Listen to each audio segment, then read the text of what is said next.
Hey everyone, in today's video I will show you how to fix the privacy warning on your Wi-Fi network. So let's get started. First of all, you have to tap on settings, then you have to click onto Wi-Fi.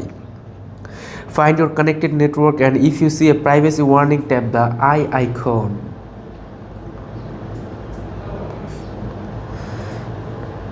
Enable private Wi-Fi address. To do it, scroll down and find the private Wi-Fi address and tap onto it. And then you have to tap onto fixed.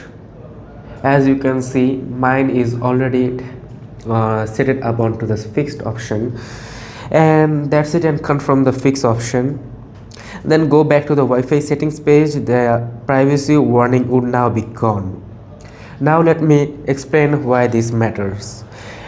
Enabling private Wi-Fi address helps keep your network activity secure and prevents tracking across networks. That's it. If this video was helpful, hit the like button and subscribe for more iPhone tips. See you in the next video.